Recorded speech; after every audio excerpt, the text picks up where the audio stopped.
Hello, hello, hello, family. I'm glad to have you here, and we're going to be discussing the Fanny attorney sassy talk in the court today. Actually, the other day. But let me go roll the clip. Witness, It only makes sense. did you listen to any of the testimony? I've been in my office pacing, ma'am. Did you listen to any of the arguments? I did hear the arguments this morning. It's ridiculous to me that you lied on Monday, and yet here we still are. And I did listen to that argument. All right, so that was it, just the argument, no testimony. Right, I listened to the argument this morning where Adam Abadi, I thought, did an excellent job pointing out how dishonest you were with the court on Monday. And I'm actually surprised that the hearing continued.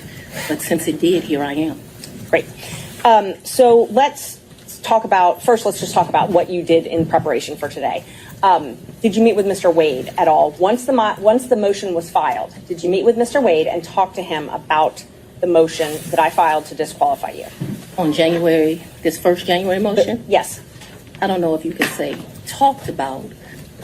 I probably had some choice words about some of the things that you said that were dishonest within this motion. So I don't know that it was a conversation. As you know, Mr. Wade is a Southern gentleman. Me, not so much.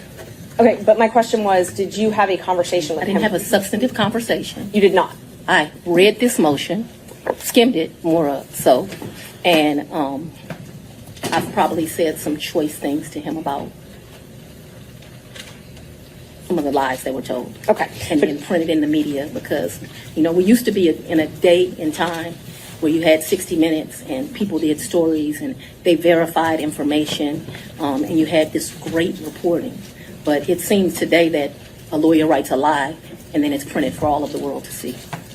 Well, I just want to make sure that you answer the question I asked, though. So my question was... Overruled, Mr. Abadi. I told you what happened. I read the motion. I am sure I told him what my opinion of it is. Okay. And past that, we had no substantive conversation. You did not? Okay. Is there something you didn't understand? No, I just wanted to make sure that Okay. you did not have a meeting with him in the conference room to discuss the motion. Next question, No. Ms. Merchant. So in the conference room of my office within this week, you produced some financial document. That financial document was given to me, something, and I'm not even sure who was giving it to him by me or Mr. Abadi gave it to me. And I think he showed me a document in our conference room. But as far as a substantive conversation, I don't believe I've had any conversation with him that is substantive related to this. Okay. I have had conversations with him since you filed the motion, but they wouldn't be substantive to this. He sent me very nice sermons that have been done. And so we've had conversations about, did you listen to that sermon? Things of that nature. And I would say they were in relationship to this because I think he did it to be kind. Okay. Yeah. So it's just crazy. So, man, just that all the extra sass. I thought that I was watching a movie from the 70s, and I thought that I was going to hear jive, turkey, and all the other stuff, though. I'm like, she thought that she was slick. And then the part that's so crazy, y'all, is this woman's career is through. All because she pretty much went and paid this man to go and tap her own fanny.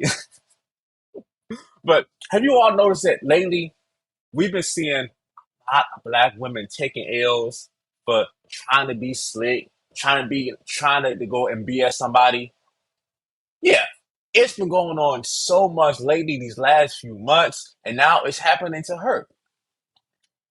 And then the part that's so crazy though, she was dealing with this one guy. This guy, he was married, and because she knew that she had to pay him to go and tap her fanny. She had to go and pay that cost. And she knew that he actually wouldn't talk to her at all. But this is the whole thing. This is what people don't really think about though. People see, okay, she had this job, okay, she's a attorney. But what it is she still has the mindset of a hood rat. Yeah, she still has the mindset of a hood rat. The mindset of a hood rat is all about trying to get over on somebody, wanting to BS somebody. It's all about that, and then they pretty much get over. They pretty much get off on that. A lot of times people think of a person who's a hood rat as somebody who's just, in the streets, doing that though. No, no, she still has the mentality of a hood rat because she's all about trying to get over and thinking she can BS somebody. So that's basically the mindset of a hood rat. And this is also what it comes down to. The problem is a lot of people, they are so used to losing, they don't know when they're winning. I'm gonna give you an example. I was thinking about this though. I think about 50 Cent. Like back in the day, 50 Cent he was paying his first baby mama, I forgot her name, but he was paying her, I forgot how much he was giving her, what 10 what $20,000, something like that, 30, 40, he was giving something about $40,000 he was giving her per month. And then she also was staying in his place. And then she thought that it wasn't enough. So she wanted 50,000. She wanted 50,000. Man, this 50 Cent, I should be getting paid more. This is 50 Cent's kid. So what she did was she went and took 50 Cent to court wanting more money. So what happened was the judge wind up saying, okay, you're not showing what you're doing with all this money. But yeah, also, but this is the part that's so messed up that she did. Instead of her getting all this money from 50 Cent, and instead of her bringing a guy that she's dealing with to, a hotel or buying another place where she could just lay up with the guy, she wanted to lay up with the dude in 50 Cent's mansion that she's staying in for free. So yes, remember when I said earlier though, the mindset of a hood rat is always thinking about you can get over on somebody and BS somebody. So she thought that 50 Cent would let her lay up with another guy just because they're not in a relationship, and then pretty much still, be able to do that. So no, nobody else is gonna pay for you doing that. So what happened was she wound up taking 50 Cent to court, wanting more money, and the judge was like, okay, you're not showing what you're doing with all this money that he's giving you, so I'm gonna reduce that amount. I think they reduced it was 10,000, 15,000, something like that though. So they pretty much reduced it. And then also the other thing that 50 Cent wouldn't did, but he told her, okay, now since you was being slick trying to take me to court to get more money, now you can't even live in my mansion no more. So she messed that up.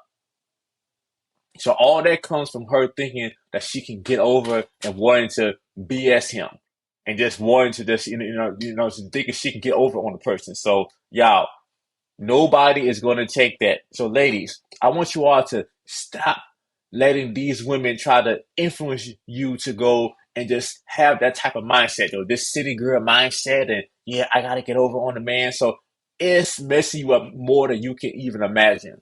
I tried to wanted to go and play the clip that I seen. I'm like, wow, and you see all the face. She's thinking like, man, the D wasn't worth it. But now her career is finished. Mm.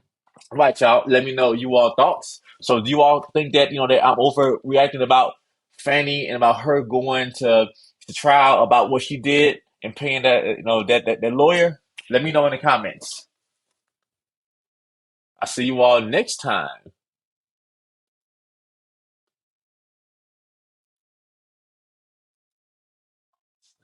Let's see.